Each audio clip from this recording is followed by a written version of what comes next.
pi hui anong e hui khang lên ki nong sang ta mei in va na hin le thiên so tai ka bel ding ta lo ka thi điều lung kham lâu na hi i dia i mu na hi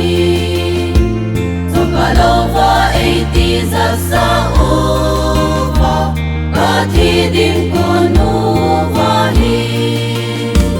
Matunga yu hen hui le tui nongin Ti kawen Tui khang len ki nong hi sen song le Ti la mi he mi to bang hi sen song le Tui zin kong hin dòng mang thế lâu đi lấy lệ van tui lên qua cài na cả thu ngày chế đi ngủ hi đi cao hen cả thu ngày chế đi ngủ hi đi chế cao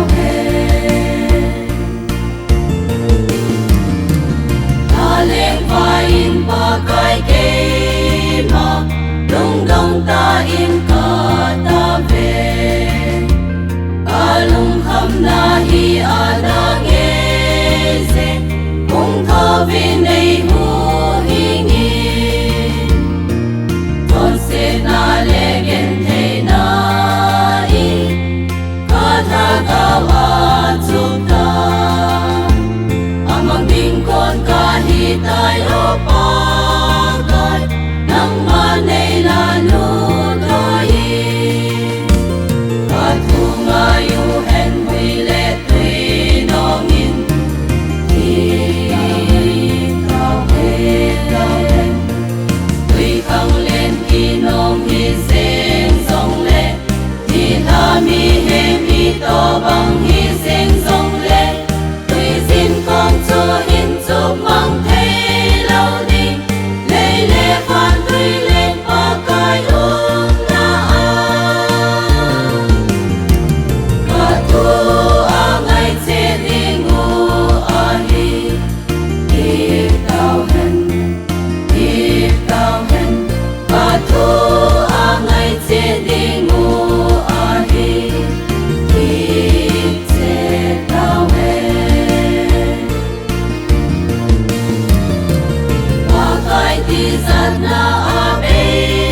dai hui le tui nong thi phiel ta lung mon ni san dil ak sal va ta